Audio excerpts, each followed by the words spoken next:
잘생겼다 영주야. 시작.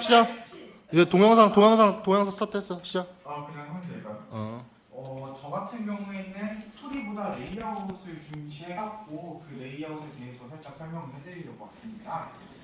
질문이요. 레이아웃이 뭔지 모르는 친구들이 있으니까 설명이 좀 좋을 것 같아요. 레이아웃 같은 경우에는 저희 그 애니메이션 만들다 보면 스토리보드가 있잖아요. 그 스토리보드를 만드는 그 과정, 그 다음에 그 과정 안에서 탄생한 그런 장면들을 이제 얘기하는 거라고 생각하시면 편할 것 같아요. 심화적으로 나가면 힘드니까 저도. 그래서 일단 그거에 대해서 설명을 해드릴 건데, 제가 이제 애니 같은 경우에는 기승전결이 있는데 거기 중에서 이제 기승만 좀 가지고 왔습니다. 일단 센가체이로의 행방불명 같은 경우에는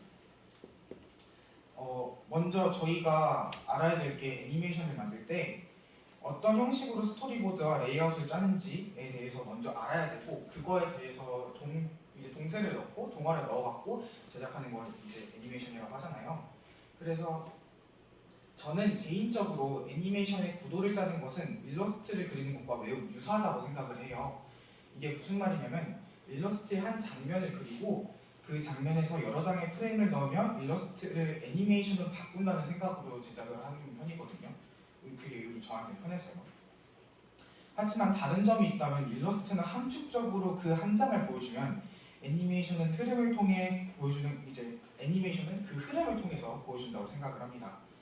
이런 상황에서 독자들이 시선이 어느 방향으로 가는지, 그 다음 어느 방향으로 향하는지, 그게 가장 중요해서 레이아웃을 가져왔습니다. 그래서 일단 특정 포인트에 대해서 이제 알려드리려고 하는데요. 첫 번째 사진 같은 경우에는 제가 캐릭터의 성격, 그 다음에 주인공의 비율, 그 다음에 동굴, 시선의 순서라고 적어놨는데요. 이거 같은 경우에는 저희가 시선을 볼 때 먼저 어디로 향하는지 말씀해 주실 분 계신가요? 첫 번째 장면에서. 저 터널이요. 터널이죠. 그럼 이 터널로 향하는 동안 어떻게 시선이 모이는지에 대해서 제가 설명을 해드릴게요. 먼저 어머니하고 그 다음에 쌤이 보이죠. 그 다음에 그 안쪽을 통해서 이제 동굴로 시선이 향하는 형태인데, 이 동굴에 시선이 향하는 형태가 왜 그렇게 되냐면은, 이제 아빠가 있는데 그 아빠랑 동굴의 명암 대비가 엄청나게 강하죠. 원래 같은 경우에 동굴이 저렇게까지 어두워질 일이 없어요, 이론상. 그렇기 때문에 그렇게 할 수 있음에도 불구하고 어둡게 한 이유는 저 동굴에 무엇이 있고 무엇이 있는지에 따라서 이제 그거에 대한 궁금증을 발생하기 위해서 만든 거죠. 그래 이제 동굴에 대해서 설명을 했고, 캐릭터의 성격 같은 경우에는 아버지가 가장 먼저 앞에 가 있죠. 맨 뒤쪽에 동굴로 향하고 있죠.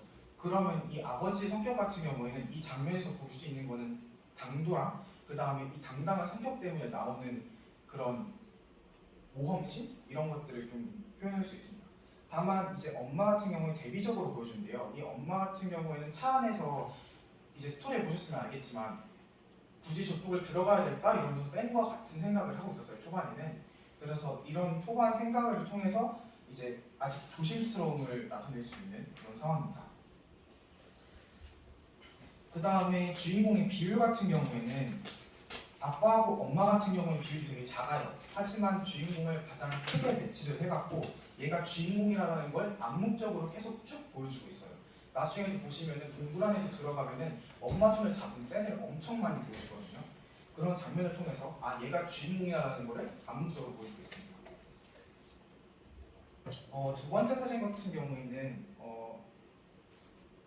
왜 가져왔냐면은 별거 아닌 것 같지만, 실제로 별거 아니긴 하지만 그런 별거 아닌 것들이 가장 중요하다고 생각을 해요. 왜냐하면 전 애니메이션의 흐름이라고 말씀을 드렸잖아요.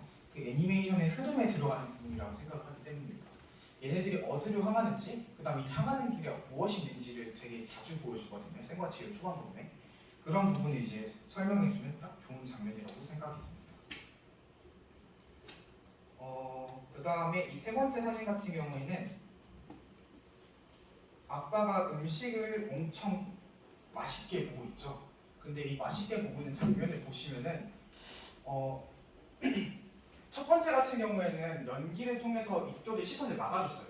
하지만 연기가 이쪽으로 통하면서 이쪽에 무엇이 있다는 것을 설명을 해주는 반면 여기에 연기가 만약 없었다면은 그 시선의 처리가 과연 이 아빠한테 뭐였을까라는 의문이 또 들죠. 그 다음에 그라데이션이라고 적은 이유는 지금 여기 스크린에서는 잘 안 보이겠지만 이 뒷부분에 보시면 그라데이션이 되게 져 있습니다. 이 그라데이션이 져 있는 이유는 아빠랑 이 배경에 대해서 이제 따로 떨어뜨려 놓기 위해 만든 건데요. 이 그라데이션을 통해서 일러스트라든가 웹툰, 애니메이션을 만들 때도 그런 가장 큰 효과를 발휘할 수 있는 것이 그라데이션이라고 생각해서 넣었습니다. 그 다음에 이제 배경의 공간감과 이제 배경보다 인물보다 배경이 더 많이 차지를 하는 이유, 그러니까 눈높이의 중요성에 대해서 설명할 것입니다. 눈높이의 중요성이라는 경우는 저희가 일러스트라든가 그런 것들을 그릴 때도 눈높이를 먼저 정하고 그리죠.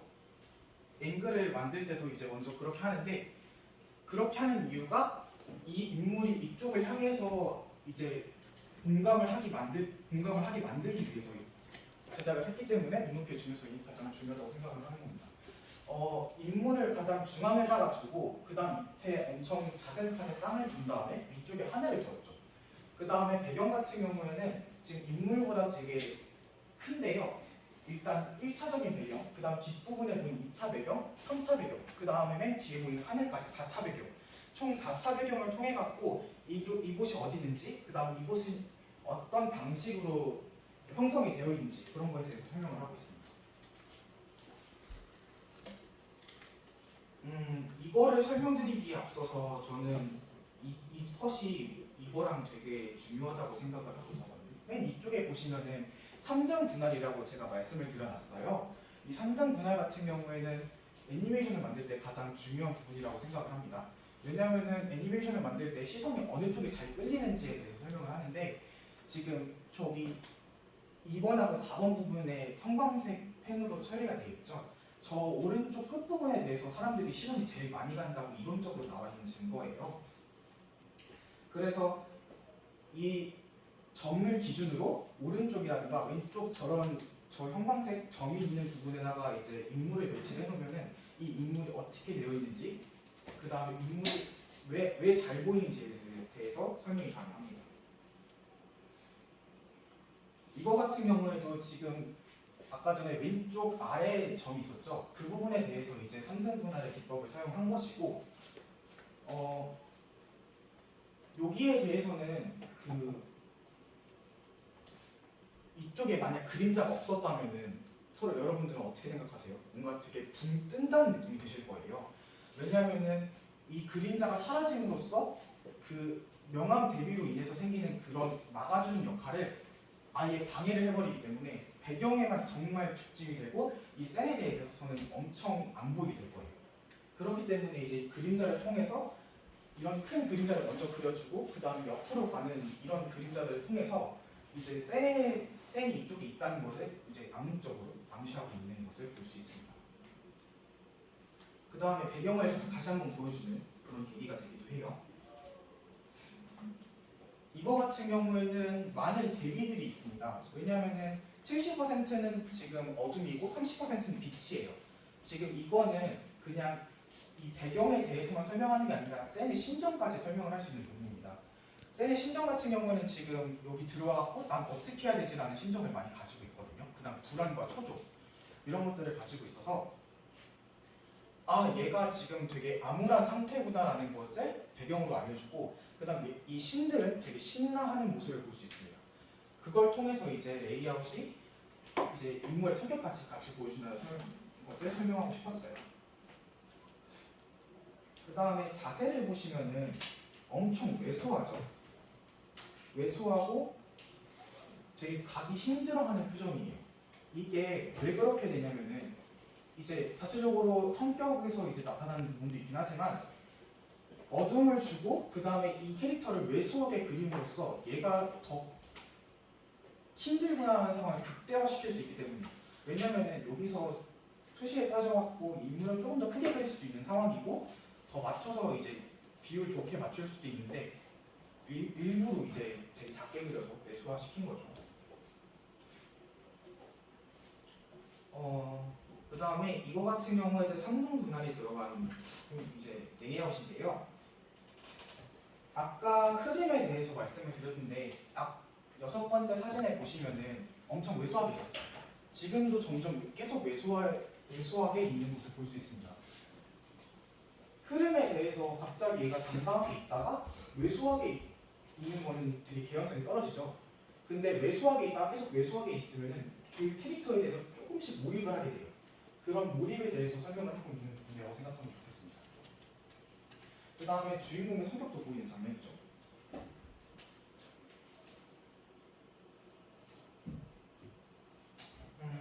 그 다음에 이거 같은 경우에는 클로즈업 컷을 쓴 그런 레이아웃인데요.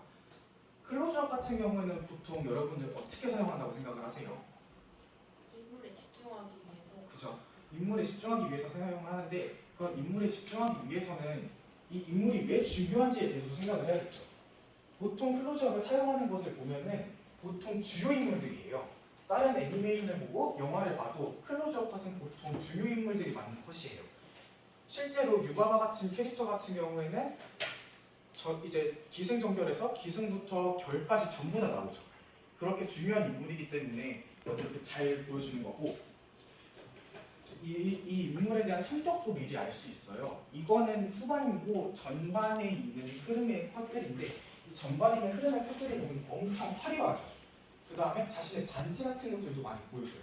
이 이유가 흐름에 대한 것도 있는데 나는 되게 사치스럽고 그 다음에 자신은 되게 당당한 그런 것들을 알려주는 그런 캐릭터의 성격도 알려주고 있습니다. 말이 좀 이상하게 어차피 천천히 그냥 네 하고 싶은 대로 어차피 끝나고 나서 형이 한 번 더 재해석할 거야. 네. 이거 같은 경우에는 일러스트의 흐름이랑 되게 비슷해서 가져왔어요. 일러스트 같은 경우에는 시선을 모아야 되죠. 아까 레이아웃에서 말했듯이.